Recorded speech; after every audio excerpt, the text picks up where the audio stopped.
L'Évangile de Luc, chapitre 1.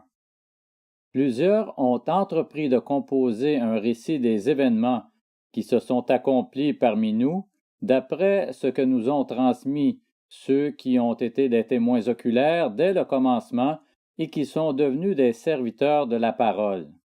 Il m'a donc paru bon à moi aussi, qui me suis soigneusement informé sur toutes ces choses dès l'origine, de te les exposer par écrit d'une manière suivie, excellent Théophile, afin que tu reconnaisses la certitude des enseignements que tu as reçus.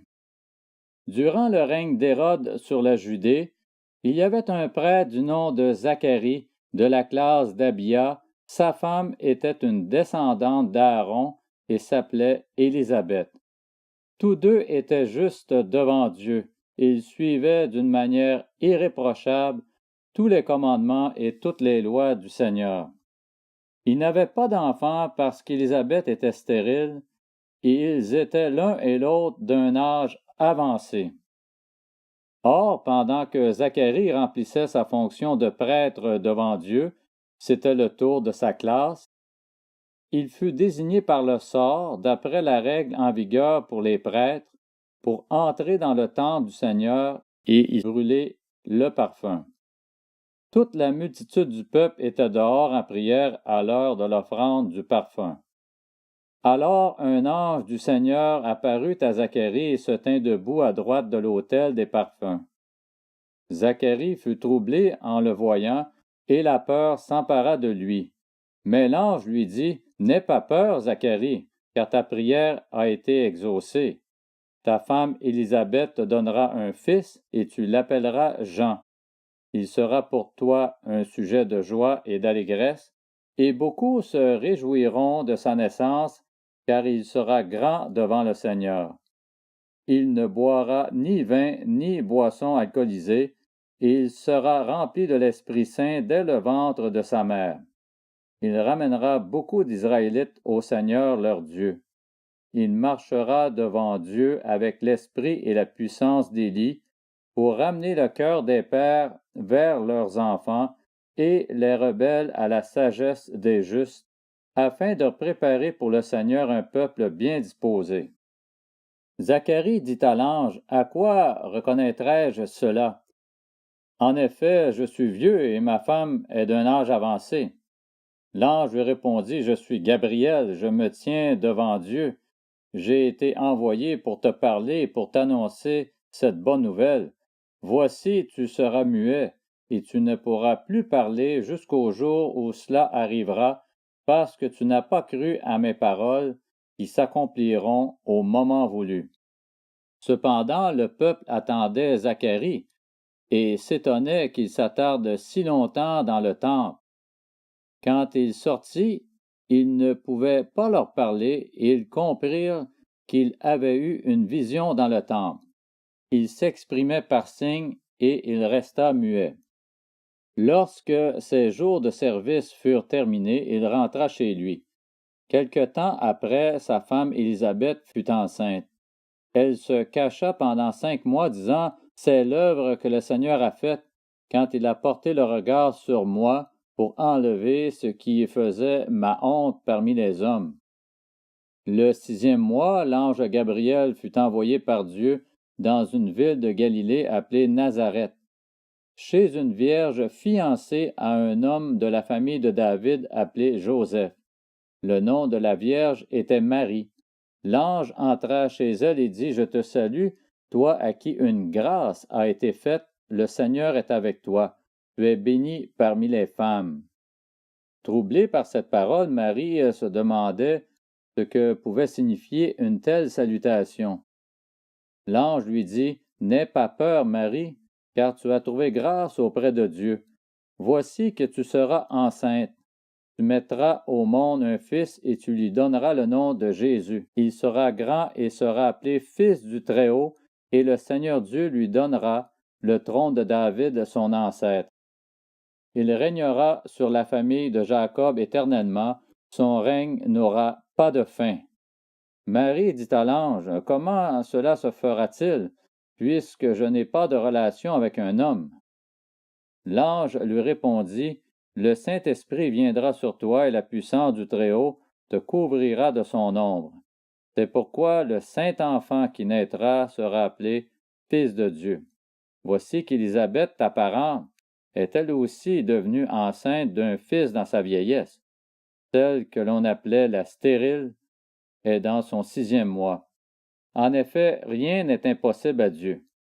Marie dit, « Je suis la servante du Seigneur, que ta parole s'accomplisse pour moi. » Et l'ange la quitta. À la même époque, Marie s'empressa de se rendre dans une ville de la région montagneuse de Juda. Elle entra dans la maison de Zacharie et salua Élisabeth. Dès qu'Élisabeth entendit la salutation de Marie, son enfant remua brusquement en elle, et elle fut remplie du Saint-Esprit.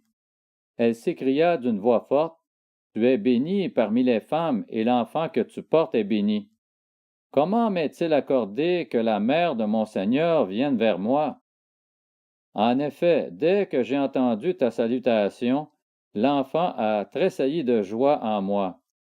Heureuse celle qui a cru, parce que ce qui lui a été dit de la part du Seigneur s'accomplira. » Marie dit, « Mon âme célèbre la grandeur du Seigneur, et mon esprit se réjouit en Dieu mon Sauveur, parce qu'il a porté le regard sur son humble servante. En effet, voici, désormais toutes les générations me diront heureuse, parce que le Tout-Puissant a fait de grandes choses pour moi.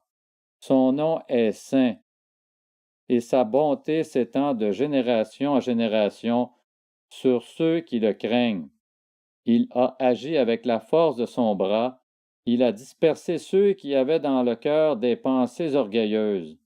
Il a renversé les puissants de leur trône, et il a élevé les humbles. Il a rassasié de bien les affamés, et il a renvoyé les riches les mains vides. Il a secouru Israël son serviteur, et il s'est souvenu de sa bonté, comme il l'avait dit à nos ancêtres, en faveur d'Abraham et de sa descendance pour toujours. Marie resta environ 3 mois avec Élisabeth, puis elle retourna chez elle. Le moment où Élisabeth devait accoucher arriva, et elle mit au monde un fils. Ses voisins et ses parents apprirent que le Seigneur avait fait preuve d'une grande bonté envers elle, et ils se réjouirent avec elle. Le 8e jour, ils vinrent pour circoncire l'enfant. Ils voulaient l'appeler Zacharie, d'après le nom de son père, mais sa mère prit la parole et dit non, il sera appelé Jean. Ils lui dirent, il n'y a dans ta parenté personne qui porte ce nom. Et ils firent des signes à son père pour savoir comment il voulait qu'on l'appelle. Zacharie demanda une tablette, et il écrivit, son nom est Jean. Tous furent dans l'étonnement. Immédiatement sa bouche s'ouvrit, sa langue se délia, et il parlait et bénissait Dieu. La crainte s'empara de tous les habitants des environs, et dans toute la région montagneuse de Judée, on s'entretenait de tous ces événements. Tous ceux qui les apprirent les gardèrent dans leur cœur et disaient, « Que sera donc cet enfant? » Et en effet, la main du Seigneur était avec lui. Son père Zacharie fut rempli du Saint-Esprit et prophétisa en ces termes. « Béni soit le Seigneur, le Dieu d'Israël, parce qu'il a visité et racheté son peuple. Il nous a donné un puissant sauveur dans la famille de son serviteur David. C'est ce qu'il avait annoncé par la bouche de ses saints prophètes des temps anciens. Un sauveur qui nous délivre de nos ennemis et de la domination de tous ceux qui nous détestent. Ainsi il manifeste sa bonté envers nos ancêtres et se souvint de sa sainte alliance, conformément au serment qu'il avait fait à Abraham, notre ancêtre. Il avait juré qu'après nous avoir délivrés de nos ennemis, il nous accorderait de le servir sans crainte, en marchant devant lui dans la sainteté et dans la justice tous les jours de notre vie. Et toi, petit enfant, tu seras appelé prophète du Très-Haut, car tu marcheras sous le regard du Seigneur pour préparer ses chemins et pour donner à son peuple la connaissance du salut pour le pardon de ses péchés, à cause de la profonde bonté de notre Dieu, Grâce à elle, le soleil levant nous a visités d'en haut pour éclairer ceux qui sont assis dans les ténèbres et dans l'ombre de la mort, pour diriger nos pas sur le chemin de la paix. L'enfant grandissait et se fortifiait en esprit. Il resta dans les déserts jusqu'au jour où il se présenta devant Israël.